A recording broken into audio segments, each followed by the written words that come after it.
Translate. और इसके आगे जो एक एरो आपको दिखाई दे रहा है, इस एरो पर क्लिक करके मैं इस पूरे पोर्शन को बाहर निकाल लेता हूं। पहला ऑप्शन है इस ट्रांसफॉर्मेशन में, ये है मिरर, सेकेंड है आपका सिमेट्री, थर्ड है आपका ट्रांसलेट, फोर्थ है रोटेट, फिफ्थ हम देखेंगे स्केल, और 6 नंबर है आपका ऑफसेट।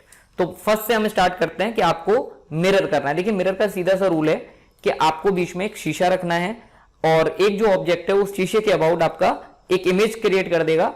तो यानी वो इमेज आपकी जस्ट रिवर्स होगी और उतनी ही दूर होगी जितनी दूर आपका मिरर रखा हुआ है। तो मिरर के लिए हम कैटिया में यूज करते हैं एक्सिस। तो यहां पर देखिए मैंने एक्सिस को क्लिक किया और एक एक्सिस में यहां पर जनरेट कर लेता हूं। ये एक्सिस मेरा मिरर का काम करेगा। तो देखिए आपको करना क्या है, या तो आप कमांड पिक करने के बाद ऑब्जेक्ट को सेलेक्ट करें, मैं यहां पर देखिए एक सर्कल और बना लेता हूं चलिए, और या फिर पूरे ऑब्जेक्ट को सेलेक्ट करने के बाद आप कमांड को पिक करें। यानी पहले कमांड पिक कर लीजिए फिर ऑब्जेक्ट सेलेक्ट करिए, या ऑब्जेक्ट पहले सेलेक्ट कर लीजिए फिर कमांड को पिक करिए, दोनों का मतलब एक ही है। तो मैंने यहां पर देखिए कमांड को पहले सेलेक्ट कर लिया और उसके बाद में मैंने इस ऑब्जेक्ट को सेलेक्ट किया। अब ऑब्जेक्ट सेलेक्ट करने के बाद आपसे पूछा जाएगा कि कौन सा प्लेन है जिसके अबाउट आपको मिरर करना है। तो सिंपल आपने यहां पर क्लिक कर दिया। तो देखिए इस तरीके से ये मिरर हो गया। मैं कंट्रोल Z कर रहा हूं एक बार। अब की बार हम ऑब्जेक्ट को पहले सेलेक्ट करते हैं, फिर हम कमांड पे जाते हैं, मिरर कमांड मैंने यहां से पिक की और उसके बाद आपने इस एक्सिस को सेलेक्ट कर लिया।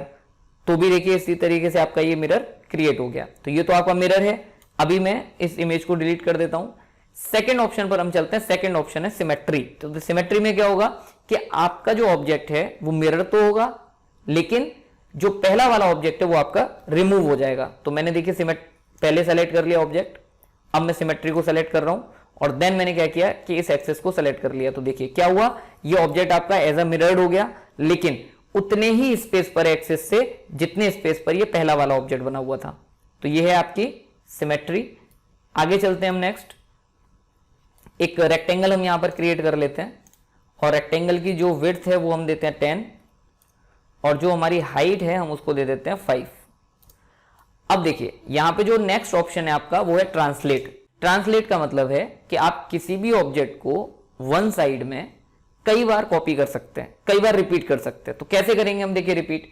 मैंने पहले ऑब्जेक्ट को सेलेक्ट किया, सेलेक्ट करने के बाद मैंने यहाँ पे जो ऑप्शन है आपका ट्रांसलेट, उस पर आइकन पर क्लिक कर दिया। अब यहां पर देखिए आपसे पूछा जा रहा है नंबर ऑफ ऑब्जेक्ट कितने होने चाहिए, मतलब इंस्टेंस, मतलब नंबर ऑफ ऑब्जेक्ट। अभी मेरा 1 है।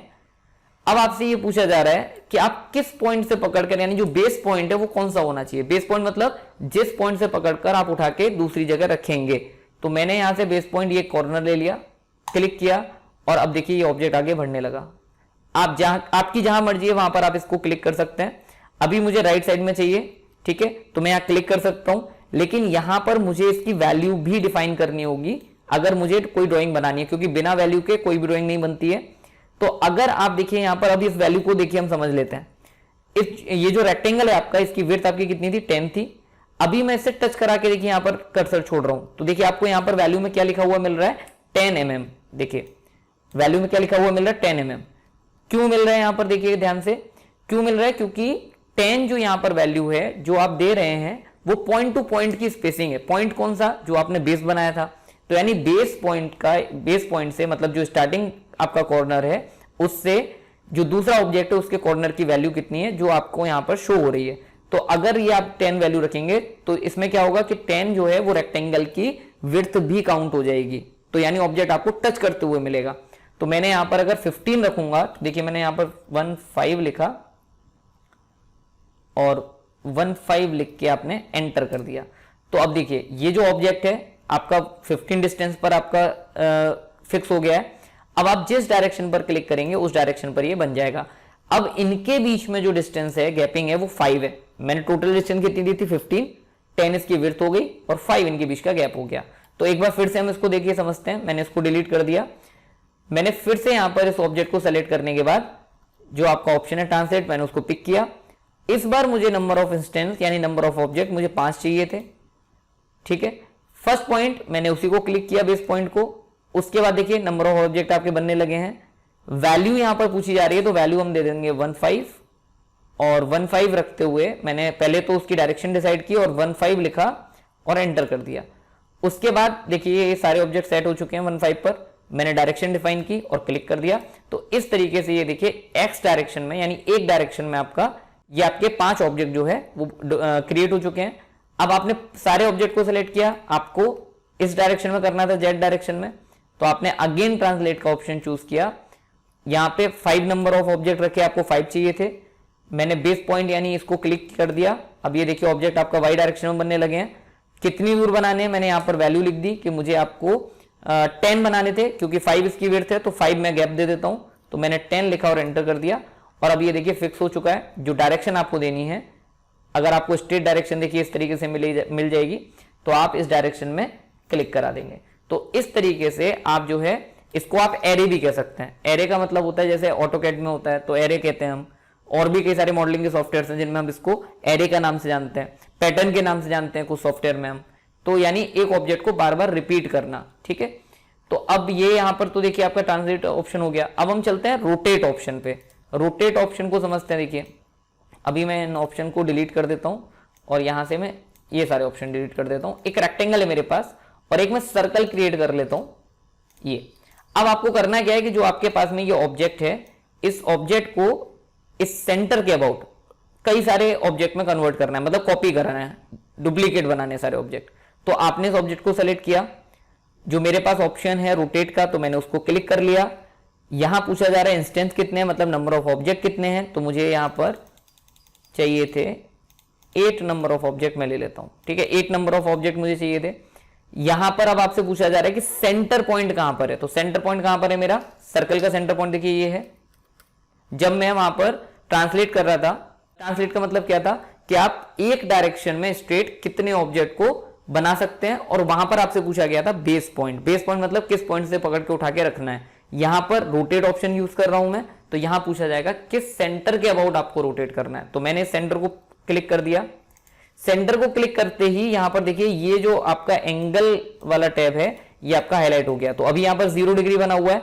मैं जैसे जैसे एंगल बढ़ाता जाऊंगा वैसे वैसे देखिए आपको ऑब्जेक्ट स्क्रीन पर कॉपी होते हुए नजर आ रहे हैं। तो मैंने यहां पर 40 डिग्री दिया, और 40 डिग्री देने के बाद कम भी दे सकते हैं आप, तो आपका जो ऑब्जेक्ट है वो आपका उतना ही कम होता चला जाएगा। मल्टीप्लाई कर लीजिए, जो एंगल है आपका 360 का पूरा एंगल होता है, divide by number of instance कर सकते हैं आप, और देन मैंने इसको ओके कर दिया। तो आप देख सकते हैं कि जो आपका ऑब्जेक्ट है वो एक पॉइंट के अबाउट यानी एक सेंटर के अबाउट आपका जो है बार बार रिपीट हो गया है।